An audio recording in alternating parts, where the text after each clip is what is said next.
आइए Gautam sir. Chief minister के बर्ताव को देखकर वहां मौजूद सब लोग सन रह गए। गौतम चीफ मिनिस्टर के कार की तरफ मदमस्त चाल में आगे बढ़ा। आखिर गौतम कौन था? चीफ मिनिस्टर उसको इतना सम्मान क्यों दे रहे थे? कार का दरवाजा खोलते हुए उसने एक आखिरी बार मुड़कर अवनी की तरफ देखा, पर अवनी अब भी वहाँ सफेद पड़े खड़ी थी। गौतम चीफ मिनिस्टर और मुंशी जी के साथ एक कार में बैठकर चला गया। सर, कमिश्नर ने मुंशी जी द्वारा दी गई वो चीज जब अवनी को दिखाई तो अवनी के पैरों तले जमीन खिसक गई।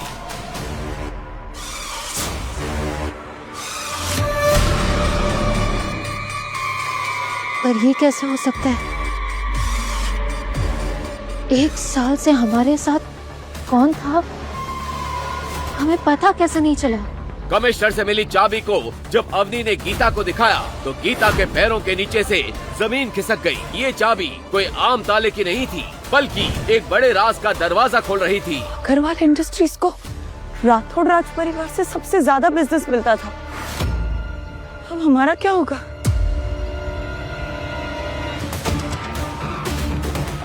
कोई ब्लैंक पोस्टकार्ड्स के जरिए गौतम को कुछ इशारा तो नहीं कर रहा है?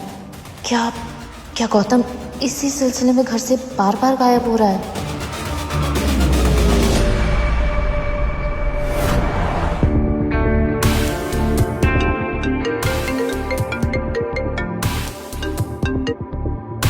हाँ कबीर। हेलो अवनी, तुम्हारा ये अनपढ़ हस्बैंड बड़ा काम का चीज है यार।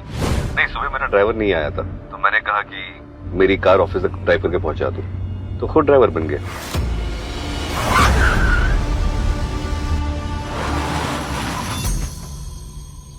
चलिए ड्राइवर साहब। थोड़ी देर बाद गौतम घर पहुंचा तो उसके साथ कबीर भी वहां आया था। अवनी कबीर से नजरें नहीं मिला पा रही थी।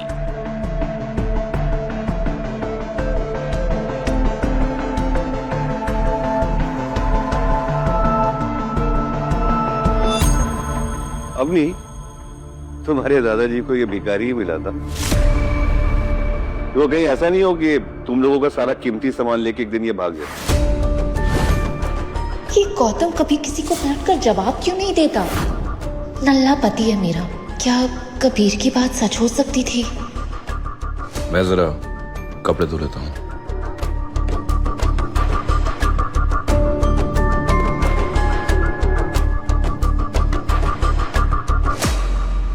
घर जमाई भागा करोड़पति बीवी के जेवर और कीमती सामान लेकर। जी हाँ, जोधपुर के अमीरों की बेटियों के साथ शादी कर उन्हें फंसाने वाला गैंग सकरिया। इस गैंग के लड़के भोले भाले बनकर घर जमाई बनते हैं, फिर सब कुछ लूट कर गायब हो जाते हैं। सॉरी। गौतम! मगर गौतम ने कोई जवाब नहीं दिया। अवनी और घबरा गई और उठकर गौतम को किचन, बाथरूम, कुत्तों के रूम, हर जगह ढूंढने लगी, मगर वो कहीं नहीं दिखा। गौतम! मॉम गौतम कहाँ है? अभी तो यही था, खिड़की के पीछे से टीवी देख रहा था। पता है, आज भी पूरा दिन गायब था, एक काम नहीं किया कामचोर ने। अपनी मम्मी की बात सुनकर अवनी के चेहरे का रंग उड़ गया। गॉड मॉम, मतलब उससे वो न्यूज़ सुन ली है। वो हमारी कार्ड, हमारी ज्वेलरी सब कुछ लेकर कहाँ गया होगा? तुमने रूम में चेक किया? उसकी माँ कुछ पूछती उससे पहले ही अवनी गौतम के रूम की तरफ भागी। कबीर भी उसके साथ वहाँ चला गया। Oh my God! कबीर, मैंने गौतम का बैग नहीं है, मैंने अभी यहाँ पे गौतम का बैग रखा था। Shit! गौतम के पास एक छोटा सा बैग ही था जिसमें वो अपने कपड़े रखता। वो बैग वहाँ से गायब था और वहाँ एक चिट्ठी रखी थी। मेरा पीछा मत करना, जो समझ रही हो वो मैं नहीं हूँ। गौतम,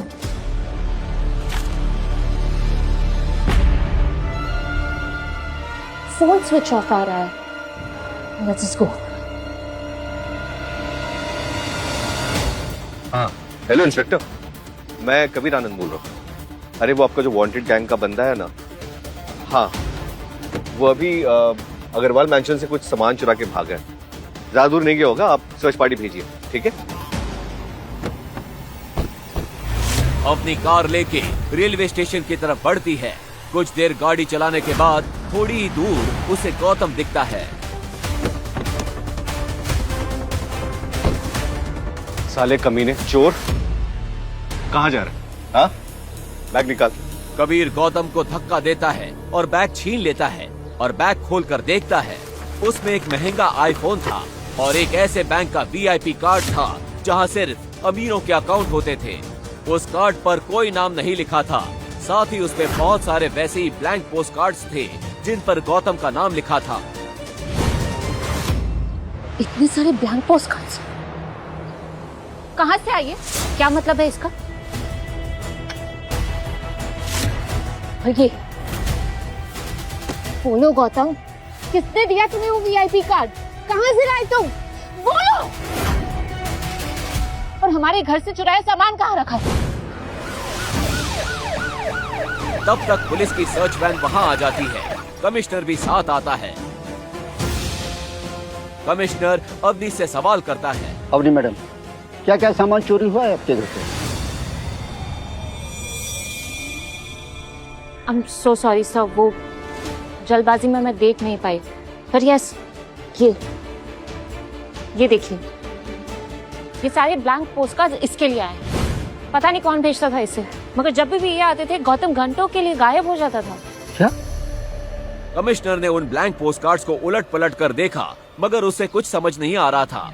अभी कमिश्नर कुछ कहता उससे पहले ही अचानक वहाँ बहुत सारी महंगी गाड़ियाँ आकर खड़ी हो गयी। उनमें से एक कार में से चीफ मिनिस्टर निकले और उनके साथ थे राठौड़ राज परिवार के मुंशी जी। क्या हो रहा है अनुप जी? आप इनको छू भी नहीं सकते। सर ये कहते रहे हैं आप? अरे ये उस गैंग का सरगना लगता है। ये देखिए क्या मिला इसके पास। अनुप जी, ये चिट्ठियां गौतम को मैंने ही दी थी। मुंशी जी। तभी मुंशी जी ने एक लाइटर निकाला और उनमें से एक ब्लैंक पोस्ट कार्ड के नीचे रख दिया। उस रोशनी में उस पोस्ट कार्ड पर कुछ लिखा हुआ दिखने लगा। उस पर लिखी बात पढ़कर कमिश्नर चौंक उठा। आप इनके साथ? मुंशी जी ने कमिश्नर के कान में कुछ फुसफुसाया और अपने हाथ से एक छोटी सी चीज बहुत संभाल कर कमिश्नर को पकड़ाई। उस चीज पर नजर पड़ते ही कमिश्नर का चेहरा सफेद पड़ गया, आंखें एक पल के लिए ठिठक गई और अगले ही पल वो गौतम के आगे हाथ जोड़कर सीधा खड़ा हो गया। आइए गौतम साहब। चीफ मिनिस्टर के बर्ताव को देखकर वहां मौजूद सब लोग सन्न रह गए। गौतम चीफ मिनिस्टर के कार की तरफ मदमस्त चाल में आगे बढ़ा। आखिर गौतम कौन था? चीफ मिनिस्टर उसको इतना सम्मान क्यों दे रहे थे? कार का दरवाजा खोलते हुए उसने एक आखिरी बार मुड़कर अवनी की तरफ देखा, पर अवनी अब भी वहाँ सफेद पड़े खड़ी थी। गौतम चीफ मिनिस्टर और मुंशी जी के साथ एक कार में बैठकर चला गया। सर, कमिश्नर ने मुंशी जी द्वारा दी गई वो चीज जब अवनी को दिखाई तो अवनी के पैरों तले जमीन खिसक गई।